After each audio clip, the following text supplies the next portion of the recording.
श्री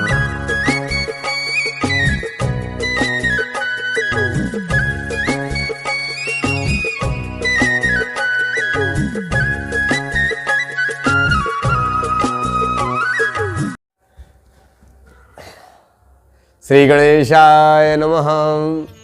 करारविंदे न पदारविंदम मुखारविंदे विनिवेशयन्तम वटस्य पत्रस्य पुटे शयानं बालं मुकुंदम मनसा स्मरामि। अखिल कोटि ब्रह्मांड नायक पार ब्रह्म परमात्मा भगवती जगदम्बिका के श्री चरणों में कोटि कोटि दंडवत प्रणाम करते हुए कथा रस रसिक महानुभाव सज्जन वृंद, श्रोत्रावृंद, वात्सलमयी ममतामयी माताएं बहन, प्यारे बाल गोपाल, मैं आपका आचार्य पंडित हरिओम शास्त्री हमारे चैनल में आपका स्वागत करता हूं, अभिनंदन करता हूं। हमारे चैनल में आप शास्त्रों के, पुराणों के दिव्य प्रसंगों को श्रवण करते हैं। आज ये दिव्य कथा पर हम चर्चा करेंगे। ये भक्तमाल की ये दिव्य कथा है। एक समय की बात है कि किसी नगर में एक जाट रहते थे और उनका एक बालक था जिसका नाम उन्होंने रखा था धन्ना। सज्जनों, एक समय उन धन्या जाट के यहां पर एक संत ब्राह्मण देवता पधारे। इसने तो बचपन से देखा था कि साधु संत महात्मा आते हैं तो उनका स्वागत किया जाता है, उनका पूजन किया जाता है। तो इनके माता पिता ने उनका स्वागत किया।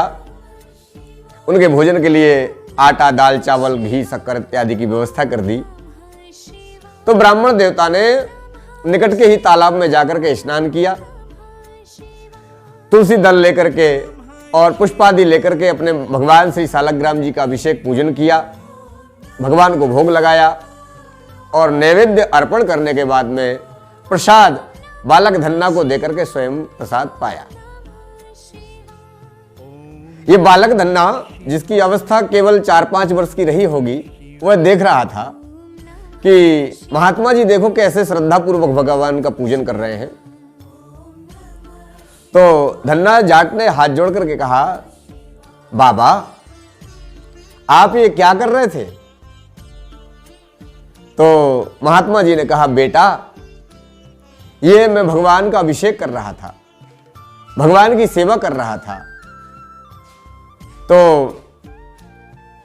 धन्ना जाट ने जब सुना कि सेवा कर रहा था तो कहा, बाबा जी ये सेवा करने से क्या होता है? तो इन्होंने कहा कि बेटा सेवा करने से प्रभु प्रसन्न हो जाते हैं। तो कहा, गुरुजी ये कौन है जिनकी आप पूजन कर रहे हैं? कहने लगे, ये सालग्राम जी हैं। तो कहीं बाबा जी एक काम कीजिए, एक हमको भी दो ना भगवान, हम भी सेवा करेंगे। महात्मा जी ने कहा कि बेटा अभी तुम छोटे हो, सालग्राम जी की सेवा तुम कैसे करोगे? फिर भी बच्चे की भावना को समझ करके और पास में ही पड़े एक शिला को उठा करके, छोटे से पत्थर को उठा करके, गोल बटैया को उठा करके, और महात्मा जी ने कहा, लो ये तुम्हारे भगवान जी है। धन्ना जाट के मन में तो श्रद्धा थी भगवान के प्रति।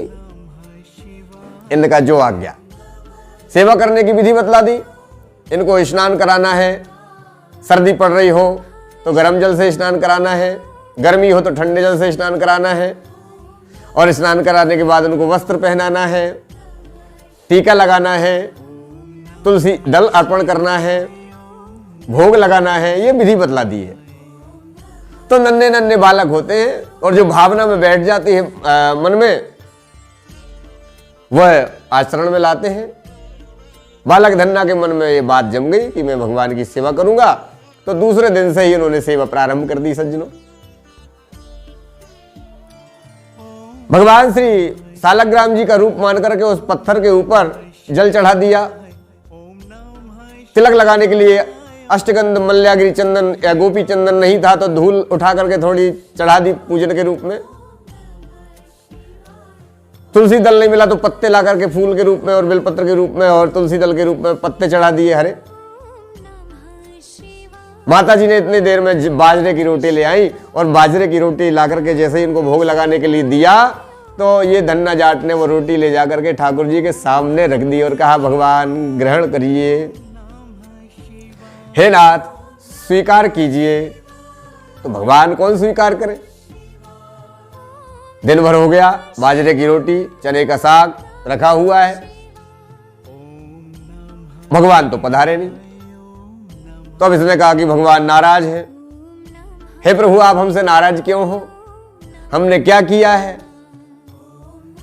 आपने महात्मा जी का तो भोजन किया था, उन्होंने रोटी लगाई थी आपको भोग आपने किया था, हम लगा रहे तो नहीं कर रहे हैं, आप हमसे नाराज हैं, प्रभु क्षमा करें।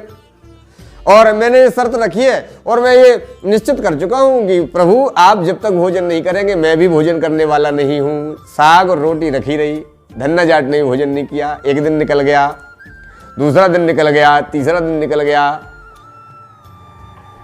धन्ना जाट दिनों दिन दुबला होने लगा, कृशिकाय होने लगा, शरीर क्षीण होने लगा, परंतु भगवान को भोग लगाए बिना वो भोजन करता ही नहीं है। माता पिता चिंतित हैं कि बच्चे को क्या हो गया। अब कुछ दिन बाद भगवान जी भी कब तक रूठे रहेंगे? भगवान तो भक्तों के अधीन रहते हैं। ठाकुर जी के मन में आया कि प्यारा बच्चा है और इतनी श्रद्धा से भोग लगा रहा है, मैं भी कब तक रूठा रहूंगा। तो एक दिन भगवान प्रकट हो गए और प्रकट होकर के और चने की साग और बाजरे की रोटी का भोग लगाने लगे। बोलिए सच्चिदानंद भगवान की जय।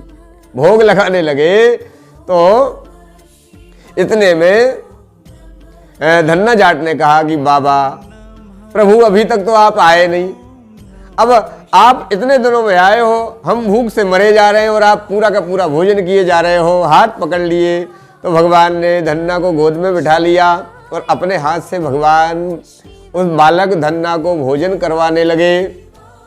तो सज्जनों भगवान भक्तों के अधीन होते हैं। धन्ना जाट ने यहीं तक नहीं रुका, धन्ना जाट भगवान की भक्ति में इतना रम गया कि भगवान उसके यहाँ आकर के खेती करने लगे। भगवान उसके मित्र बन गए और मित्र बन करके उसके हर दुख में साथ देने लगे, हर सुख दुख में वो साथ रहने लगे। और एक समय वो खेत को तो जाता ही नहीं है, कोई गाय चराने का कहता है तो खेत में छोड़ देता है, कोई दान के लिए बोलता है तो जो कुछ घर में रखा सब दान कर देता है। तेरा तुझको अर्पण क्या लागे मेरा।